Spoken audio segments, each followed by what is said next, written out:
इतिहास में ना कुछ कहानियां ऐसी होती हैं जिन पर यकीन करना मुश्किल हो जाता है। आज हम एक ऐसे ही सम्राट की बात करने वाले हैं जिसकी पहचान पहले तो थी तलवार से, क्रूरता से, लेकिन फिर कुछ ऐसा हुआ कि उसने सब कुछ त्याग कर शांति और करुणा को अपना लिया। जी हाँ, ये कहानी है सम्राट अशोक की। तो सबसे बड़ा सवाल यही उठता है ना, कि आखिर एक इतना क्रूर विजेता शांति का दूत कैसे बन गया।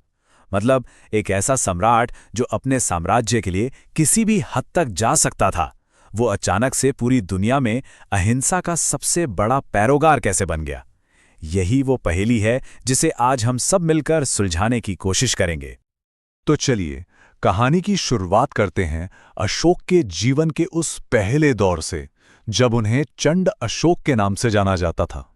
मतलब क्रूर और भयंकर अशोक, एक ऐसा शासक जिसकी महत्वाकांक्षा की समझिए कोई सीमा ही नहीं थी। देखिए, अशोक का सिंहासन तक का सफर कोई फूलों की सेज नहीं था। वो सम्राट बिंदुसार के बेटे तो थे और उन्होंने उज्जैन और तक्षशिला जैसे बड़े बड़े इलाकों को संभालकर अपनी काबिलियत साबित भी कर दी थी। लेकिन असली कहानी शुरू हुई पिता की मौत के बाद। सत्ता के लिए एक बहुत ही क्रूर संघर्ष हुआ। ऐसा कहा जाता है कि उन्होंने अपने कई सौतेले भाइयों को रास्ते से हटाकर सिंहासन हासिल किया। उनका मकसद बिल्कुल साफ था, एक ऐसा विशाल साम्राज्य बनाना जिसकी कोई सरहद ही ना हो। और अब हम पहुंचते हैं उस एक मोड़ पर, उस एक घटना पर जिसने सब कुछ, बिल्कुल सब कुछ बदल कर रख दिया। हम बात कर रहे हैं कलिंग युद्ध की। यह अशोक के राज्याभिषेक के करीब 8 साल बाद हुआ और यह उनके जीवन का सबसे अहम और विनाशकारी मोड़ साबित हुआ।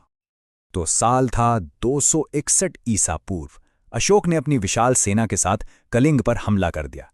अब कलिंग ही उस वक्त का इकलौता बड़ा राज्य था जो मौर्य साम्राज्य के आगे सिर झुकाने को तैयार नहीं था, और अशोक की नज़रों में उनके अखंड भारत के सपने के बीच खड़ी ये आखिरी दीवार थी। इसे तोड़ना ही था। लेकिन इस जीत की जो कीमत चुकानी पड़ी वो बहुत बहुत भारी थी। कलिंग के युद्ध में 1 लाख से भी ज्यादा लोग मारे गए। सोचिए जरा, उस जमाने में यह संख्या कितनी बड़ी रही होगी, अकल्पनीय। नहीं, ये तबाही यहीं नहीं रुकी। 1 लाख तो मारे गए और उसके ऊपर से 1.5 लाख से ज्यादा लोगों को बंदी बना लिया गया। सोचिए कितने घर परिवार उजड़ गए होंगे। ये कोई जीत नहीं थी, ये तो एक महाविनाश था।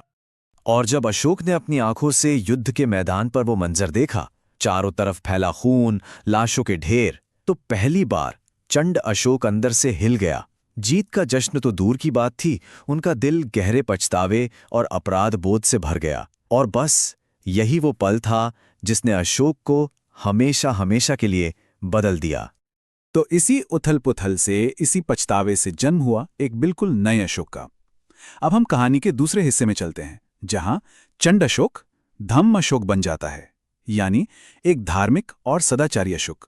ये एक क्रूर विजेता से शांति के दूत बनने का एक ऐसा सफर है जिस पर यकीन करना मुश्किल है। ये बदलाव सिर्फ अशोक के अंदर नहीं आया, उनकी पूरी की पूरी राजकीय नीति ही बदल गई। उन्होंने दिग्विजय यानी तलवार से दुनिया जीतने का रास्ता हमेशा के लिए छोड़ दिया और अपनाया धम्म विजय का रास्ता। इसका मतलब था अब शस्त्र से नहीं, बल्कि धर्म, नैतिकता और प्यार से लोगों के दिलों को जीतना है। और ये उस दौर के लिए एक क्रांतिकारी बदलाव था, जबरदस्त। तो सवाल उठता है कि ये धम्म आखिर था क्या? क्या ये कोई नया धर्म था? नहीं, बिल्कुल नहीं। ये असल में एक नैतिक कोड था, एक यूनिवर्सल मॉरल कोड जो अहिंसा, सहिष्णुता और करुणा जैसे बहुत ही बुनियादी सिद्धांतों पर आधारित था। इसकी सबसे खास बात यह थी कि इसमें सभी धर्मों की अच्छी बातें शामिल थीं, ताकि हर कोई इसे आसानी से अपना सके। अशोक के धम्म के जो सिद्धांत थे ना, वो बहुत ही सरल और मानवीय थे। जैसे कि सभी जीव जंतुओं के लिए मन में दया रखना, अपने से बड़ों और गुरुओं का सम्मान करना, और हाँ, सभी धर्मों के प्रति सहनशीलता रखना। उन्होंने तो दासों और सेवकों के साथ भी अच्छे बर्ताव की बात की। लेकिन इन सबके केंद्र में एक ही चीज थी, अहिंसा, यानी किसी भी जीवित प्राणी को कोई नुकसान न पहुंचाना। लेकिन देखिए, सिर्फ सोच लेना या कह देना ही काफी नहीं होता। अशोक इस बात को जानते थे। उन्होंने अपने इस नए फिलॉसफी को सच में जमीन पर उतारने के लिए बहुत ठोस कदम उठाए। तो चलिए अब ये देखते हैं कि उन्होंने अपने धम्म के इस संदेश को अपने साम्राज्य में और दुनिया भर में कैसे फैलाया। अशोक ने अपने मैसेज को फैलाने के लिए एक कमाल की रणनीति अपनाई। सबसे पहले तो उन्होंने अपने सिद्धांतों को बड़ी बड़ी चट्टानों और स्तंभों पर खुदवा दिया ताकि हर कोई उन्हें पढ़ सके, समझ सके, और ये आज भी मौजूद हैं। दूसरा, उन्होंने सिर्फ बातें नहीं की, काम भी किया। इंसानों और जानवरों दोनों के लिए अस्पताल बनवाए, सड़कें बनवाईं, कुएं खुदवाए। और तीसरा, जो सबसे बड़ी बात थी, उन्होंने अपने इस शांति के संदेश को भारत तक ही नहीं रखा। उन्होंने अपने दूत, जिनमें उनके अपने बच्चे भी शामिल थे, उन्हें श्रीलंका, पश्चिम एशिया और यहां तक कि ग्रीस तक भेजा।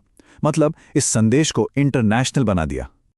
और अशोक की विरासत आज भी हमारे साथ है। इसका सबसे बड़ा सबूत जानते हैं क्या है? सारनाथ में जो अशोक का स्तंभ है, उसके ऊपर बना वो 4 शेरों वाला चिन्ह, वही आज हमारे स्वतंत्र भारत का राष्ट्रीय प्रतीक है, the national emblem of India. ये अपने आप में ही ये बताने के लिए काफी है कि अशोक के शांति और एकता के सिद्धांत आज भी हमारे लिए कितने जरूरी हैं, कितने प्रासंगिक हैं। तो अंत में अशोक की ये पूरी कहानी हमें एक बहुत बड़े सवाल के सामने लाकर खड़ा कर देती है। क्या पछतावे की ताकत जीत हासिल करने की ताकत से ज्यादा बड़ी हो सकती है? ये एक ऐसा सवाल है जो सिर्फ इतिहास के लिए नहीं, बल्कि आज की हमारी दुनिया के लिए भी बहुत गहरे मायने रखता है।